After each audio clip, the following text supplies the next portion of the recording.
Hello YouTube, this is Charlie426, and today we have the review of the HMM Great Saber from Kotobukiya. Now, originally I knew this Zoids as Saber Tiger, but according to Kotobukiya, this is the Great Saber.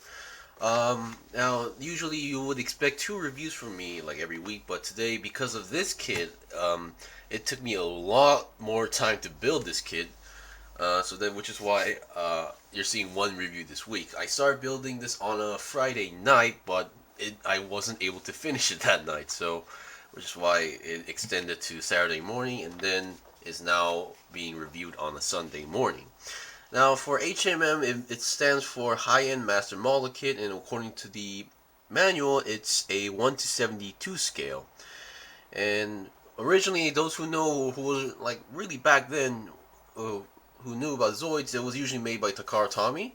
Of course, right now I believe Kotobukiya and Takara Tomy are like in a partnership, which is why they're like producing these new kits, as far as I know. And also, those who used to collect Zoids back in the day should know that Zoids, when you buy them, they didn't have articulation. Let's just put it that way. They didn't have articulation. Their play value wasn't as great as you think, because here's not the best example, but here is the example. This is the old Commander Wolf. I'm not sure what edition is this, because I have a blue one, but this is how Zoids work. You have barely articulation here. It doesn't move. Maybe the neck does move a little bit, but that's pretty much it. Because inside the main middle, there's a mortar inside. So the big ones, like the Shield Liger, you would have a gigantic mortar inside, and on here on the back there would be a switch, and it would move around. Like these, the small ones, you have this winding up system, and then it would move like this. So yeah, after you do build it, there's not much play value. I mean, there is, like, if you can, you could like customize it a little bit, but not as much as you think, in terms of like how much you can do with it. So now Kotobukiya later brought back Zoids, and then decided to get rid of those motorized cores, and now decided to make a full-fledged articulated model kit. And after building this, I would definitely say the build level is around master grade, or a little bit more than master grade. Now, according to some people, some Zoids out there are actually like perfect grade level, according to them. So, which is why I'm pretty excited to try out more in the future. So okay, so let's get on with the review. First of all, this review is going to be very long because I'm going to be like mentioning or comparing with the old versions I used to have. Now I don't actually physically have them anymore, but I'm going to talk about them based on my memory. So what you get, of course, is the Great Saber / Saber Tiger in black color with a buttload of equipment on its back. And originally, okay, you get a sticker decal sheet, which I did not apply any of them yet, because once again, back when I was watching the anime, I don't remember seeing the Zoids actually having a bunch of decals on them at the first place. But yeah, there's a lot of good stuff here, so yeah. And then we get the core. Now this is something that the old Zoids did not even have, the core of the Zoids. Now this red orb thing did not actually come on a plate. This just actually came like this, just a separate orb or marble-ish thing, and I do love how this thing looks. On the bottom, I believe there is like a small hole for a peg, I believe. Yeah, there we go. There is a small hole right over here, and there is a small peg. So in order to, like, for example, to get like full connection, so you don't lose it anywhere, it's stuck in there right over there, and there you go. And I took this out because I'm pretty sure I wasn't going to be able to pull this out while reviewing, because if you want to properly pop it out, you need to, I believe, disconnect the neck entirely and then move this armor to the side a little bit. So, which is why I just did it on my own will. So you can see I'm currently like jamming it in, but yeah, and then you have to lower the neck, I believe, and there you go. It's stuck in right there. So, also, this isn't a leftover piece. This is just one of those issues I'm having. Now, if you look at the back of the manual, you have these rubber cables going through, like, the weapons. Now, this side is pretty much okay, but the other side, having this cannon, it's very difficult to connect this part. I mean, even I do connect it in one touch, it's gonna, like, pop out. So for now, I took this out because it doesn't really I mean, it doesn't really look that bad without the cable, and you even on the manual you only see this side. This other side is barely noticeable. So yeah, just for now you do get two of these. And yes, this is actual rubber, and the end tips are the plastic pieces. All right, now let's talk about leftover parts. Now, this being based on the original Red Saber Tiger, there are some parts from the Red Saber Tiger. Now, we get this part, which is, I assume, is the original cannon that was on the back of the original Saber Tiger. However, this thing is not mentioned in the manual. So, what I mean is that it's not seen in the build of the manual, but if you go to the art section on the back of the manual, it's mentioned here. So, by just looking... Oh, come on. So by just looking at the manual and looking at the picture, and then looking at the parts, I just made it without like looking up anything. So it is possible to make this if you want to do so. Okay, so here we go. We have these leftover pieces, which I have no idea where it's supposed to go, and these two round pieces. And this definitely looks like a back piece for the original Saber Tiger, because all those equipment on the back, which I assume it has to be like go around here or on the back or somewhere, this is not used at all. Okay, and we have these red pieces. Once again, I have no idea where this is supposed to go. I believe this piece is actually, I believe, used in some way, but actually a different design, because the one you use is black and they don't have these forks on the side. It was just like this. So yeah. And then we have these pieces which look like vents, but once again you don't actually use it. More vents that you don't actually use. Here's another. This is like more of a repeat piece. You actually use, I believe, you use like a red version on the back to connect the weapons. So yeah. And then we do get polycaps, but in this case you only get two leftovers, one big one and one small / flat one right over here. Okay, and these parts I wanted to talk about. Now back in the Zoids, like back in the days where they had those motors on the inside, these were actually rubber. So if you like push it down, it's like squishy. You can like see them like crumpled, but well, not in a bad way. I mean, you can see like they are actually rubber to the point they would like be wobbly around. But this time these are actually plastic. So that's another interesting change that I noticed. So you do get some leftovers. You get like what, 5, 6? You get 8 leftovers of these. And just in case if you're not sure, this is a list of the leftover pieces that you don't actually use. Now, in Gunpla, they will usually mark an X, but in this case, they just wrote down like what are the pieces that you won't be using at all. So that's actually a pretty convenient list, if you ask me. Okay, finally we're done with that. Let's get on to the review. Now, before we start, let's talk about the size of the thing. This thing is huge. Like, definitely way bigger than I've imagined. Granted, the old Zoids were pretty big as well. So here's a typical HG kit next to it. Now, height-wise, definitely the HMM Zoid kit is definitely bigger a bit. But length, in terms of length, I think we know which one is the winner. So definitely a humongous kit, if you ask me. Now, if this is this big, I'm kind of curious like how gigantic the Gojoras Ogre or Gojoras and the Iron Kong is, which is I can't even imagine. Like, I'm not sure if I do get those some days, I'm not sure if I can actually review it in my own setup because of their size. Now, okay, now the kit being from Kotobukiya, I'm not sure this is a thing from Kotobukiya, but a lot of pieces were very stiff to the point where it actually hurted my fingers. So let's start with the head. Now, I'm not sure how I'm going to do the review, but it's definitely going to be long. Now, we have the head. Now, for those who know Zoids, these are also mechs being piloted by humans. So you can open the head section up and it reveals the pilot. Now, the pilot, the teeth, and the claws are in this really awkward, I'm not sure, I'm not saying it's bad, but it's in this color where you usually see, if you look at like internet images on like recent kits usually don't come in color, but they come in in this kind of yellowish white plastic. Yeah, it's kind of those colors. So if you don't like this, I honestly suggest you like color this in like gold or something or whatever. So yeah. Also, but the funny thing is that now the kid has these pistons around here. I think we have one example right over here. Like we have this piston now. This is gold, and then the inside is like silver.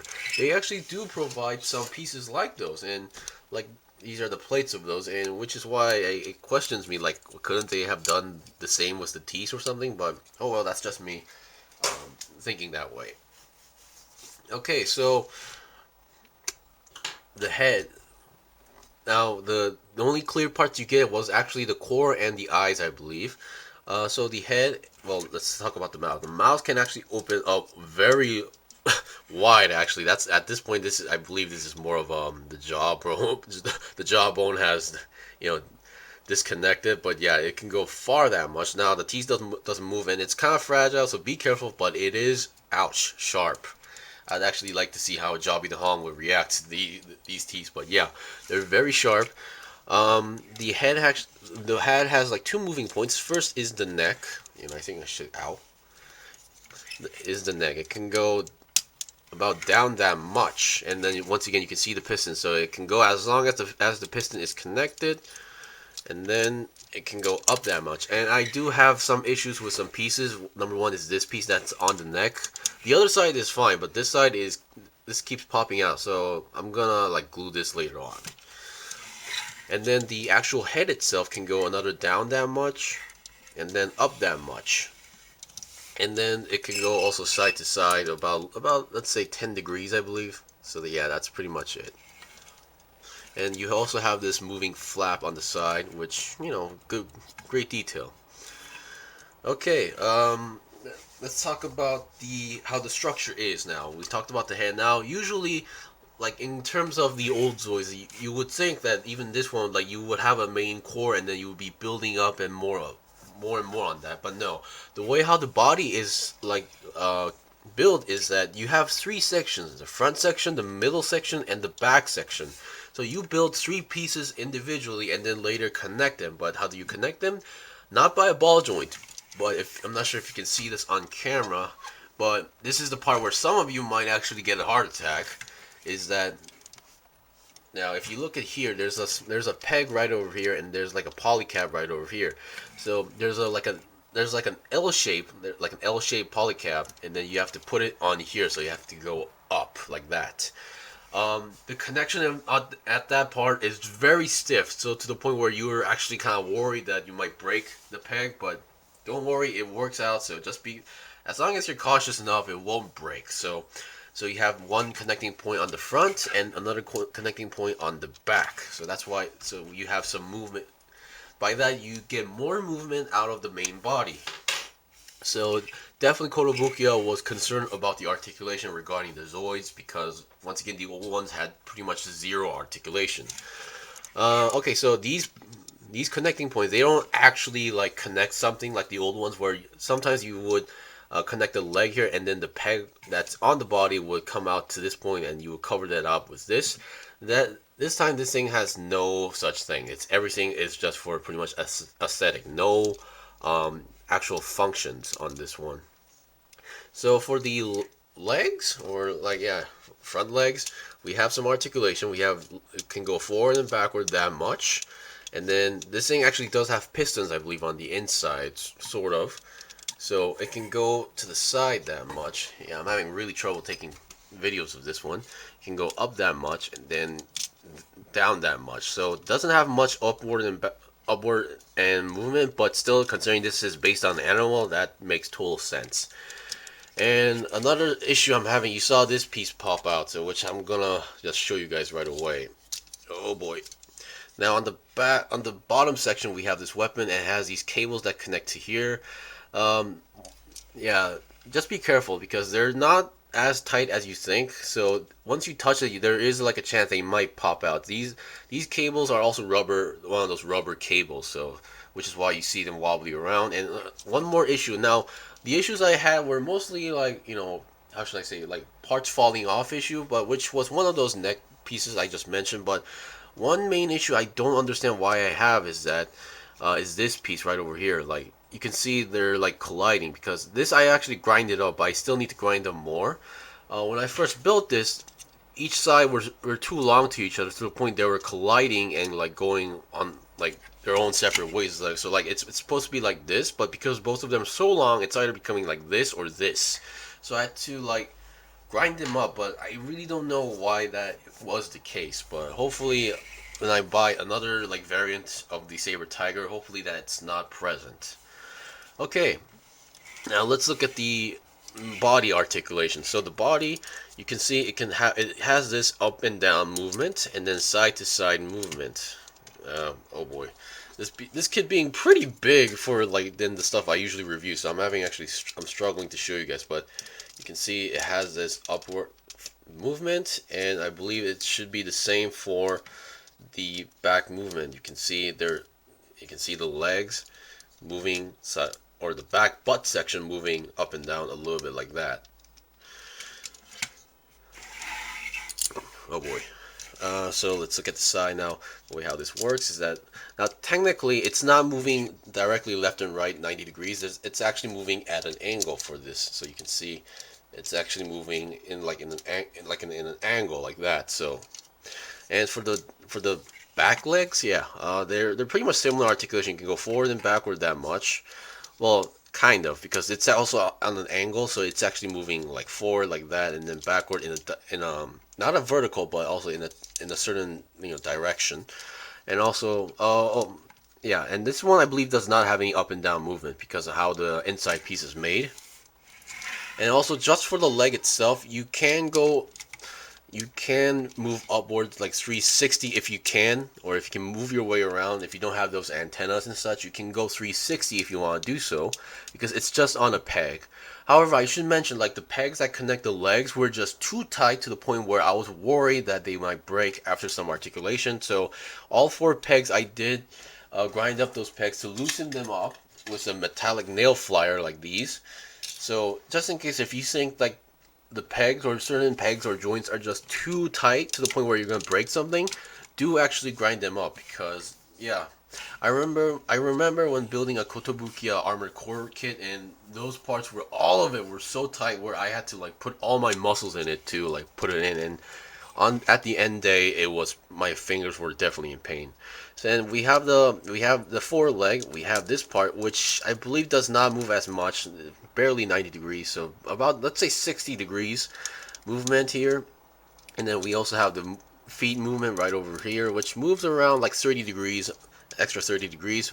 However, the claws, they're all individually made, so once again, this color separation is pretty good. You have this yellow and black color separation as well. And then these are not on ball joints, but on pegs, but so, which is why you do have a little bit of movement side to side like that. Also, however, the problem is like the top part piece and then the bottom part piece might pop out a little bit easy, because once again, being too tight from the side, the inside middle parts, there are some parts that actually fly off if you're unlucky. So just keep that in mind. Okay, now we've seen the back legs, front legs. Now let's look at the back legs. Now the back legs, the movement we have, once again, very stiff, but we can go that much to the back, and then that much to the front, as far as I can tell. And then we have another movement here, which moves about this much, and then goes forward a lot than you think. And then finally we have the feet movement. There we go. There's an example. And then it can go down that much for the feet. So back in the days when you built the Zoids, you didn't really have any issues with balance, because if you pretty much finish building the kit is already automatically balanced. So which is why once I finished building this kit, I actually had struggle on how to pose this kit, because once again, the old ones never actually provided such thing. So I had no idea how I'm going to pose this or how I'm going to balance like the posture of the kit, which is actually something I'm still struggling to do so actually. Okay, now let's talk about its equipment on the back. Well, obviously you guys actually saw the ones on the bottom. There's the 3 cannons, another beam cannon, and I believe this is more of a camera, but no, clear parts. So you can see, like, even though the kit is standing up, if you look at the feet, some feet are in a very awkward position like that. So Yeah, I'm gonna need to study the kid or study the actual animal and see like what poses they actually do or how they walk, so I get a better idea on like how to pose these things actually. Okay, now let's look at the backpack or back section of the kid. Now the kid, once again, even the back section is divided into like two sections: the front part and then the back part. So the front part we have the antenna. We have this is actually a missile launcher. I'll show you guys later, and we have this really nice looking beam rifle or beam cannon, which we have a long cannon and two more on the side. Well, on here and there. I believe you do have like one leftover piece of this piece, which I actually lost for some reason.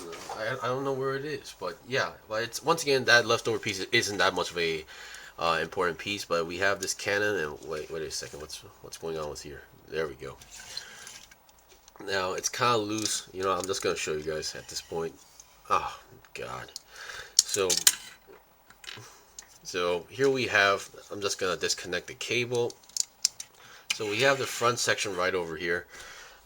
This is the antenna once again, and then the cannon. The cannon. These both things are connected on a peg, so you can actually rotate them around. Of course, if this is on the back, you're gonna have some limitations. And I believe the main cannon is also connected to another like another joint, so which is why you can actually move this a little bit left to right. And then I said this is the missile launcher because you can open this section and flip it up, and then reveals eight missiles, and then you can put it back down like that, which I thought was a pretty good concept. Because most of the time when we hear about missiles, they would usually be in like inside in a hatch or something. But this one definitely shows it in a really new, different aspect. So yeah. And this is one of those cables that I'm having issues with. I'm just gonna pull this out. Well, it's not coming out, so let's leave it like that.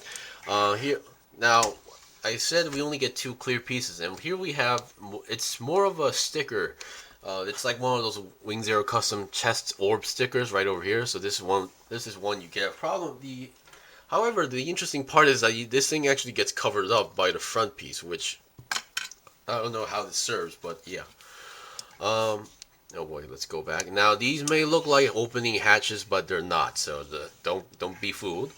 The back section, that what you see is pretty much it. You don't have much articulation right over here. I mean, you have this section that can go up, and this thing can, I believe, rotate a little bit around. Yeah, 360 is possible.